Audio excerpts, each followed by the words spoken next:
जैसा कि एनटीए ने अभी हमको डेटा प्रोवाइड किया है माननीय अदालत के डायरेक्शन पे, तो उस डेटा का हम लोगों ने एनालिसिस किया और उसमें जो भी इरेगुलरिटीज थी वो सारी कोर्ट के सामने हमने पॉइंट आउट की है। उस डेटा के बेसिस पे हम ये दिखाना चाह रहे हैं, कोर्ट को ये दर्शाना चाह रहे हैं कि पेपर लीक हुआ था और आज की डेट में हम ये असरटेन नहीं कर सकते कि वो पेपर लीक किस लेवल पे हुआ था। अभी उसकी इन्वेस्टिगेशन जारी है।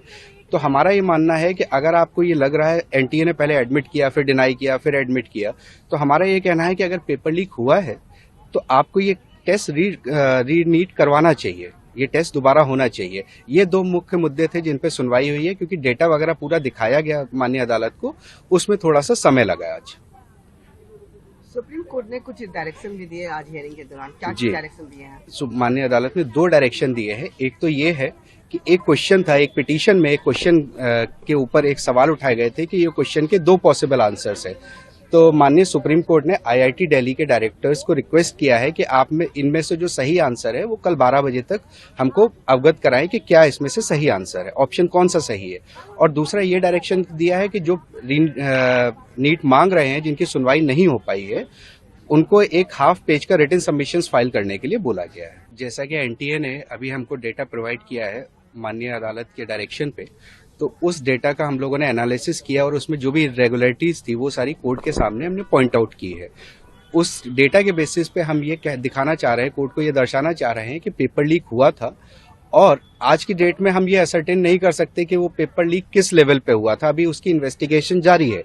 तो हमारा ये मानना है कि अगर आपको ये लग रहा है, एनटीए ने पहले एडमिट किया, फिर डिनाई किया, फिर एडमिट किया, तो हमारा ये कहना है कि अगर पेपर लीक हुआ है तो आपको ये टेस्ट रीनीट करवाना चाहिए। ये टेस्ट दोबारा होना चाहिए। ये दो मुख्य मुद्दे थे जिन पे सुनवाई हुई है, क्योंकि डेटा वगैरह पूरा दिखाया गया माननीय अदालत को, उसमें थोड़ा सा समय लगा आज।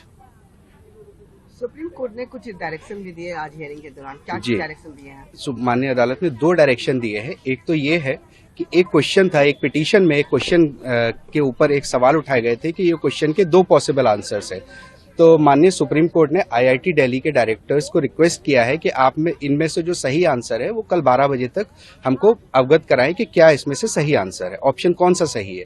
और दूसरा ये डायरेक्शन दिया है कि जो नीट मांग रहे हैं, जिनकी सुनवाई नहीं हो पाई है, उनको एक हाफ पेज का रिटन सबमिशन फाइल करने के लिए बोला गया है। जैसा कि एनटीए ने अभी हमको डेटा प्रोवाइड किया है माननीय अदालत के डायरेक्शन पे, तो उस डेटा का हम लोगों ने एनालिसिस किया और उसमें जो भी इरेगुलरिटीज थी वो सारी कोर्ट के सामने हमने पॉइंट आउट की है। उस डेटा के बेसिस पे हम ये दिखाना चाह रहे हैं, कोर्ट को ये दर्शाना चाह रहे हैं कि पेपर लीक हुआ था और आज की डेट में हम ये असरटेन नहीं कर सकते कि वो पेपर लीक किस लेवल पे हुआ था। अभी उसकी इन्वेस्टिगेशन जारी है।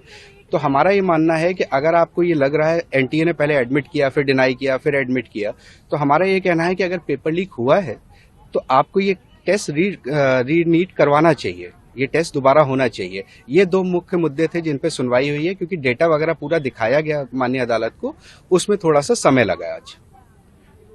सुप्रीम कोर्ट ने कुछ डायरेक्शन भी दिए आज हियरिंग के दौरान, क्या जी, डायरेक्शन दिए हैं? माननीय अदालत ने दो डायरेक्शन दिए हैं। एक तो ये है कि एक क्वेश्चन था, एक पिटीशन में एक क्वेश्चन के ऊपर एक सवाल उठाए गए थे कि ये क्वेश्चन के दो पॉसिबल आंसर्स है। तो माननीय सुप्रीम कोर्ट ने आईआईटी दिल्ली के डायरेक्टर्स को रिक्वेस्ट किया है कि आप में इनमें से जो सही आंसर है वो कल 12 बजे तक हमको अवगत कराएं कि क्या इसमें से सही आंसर है, ऑप्शन कौन सा सही है।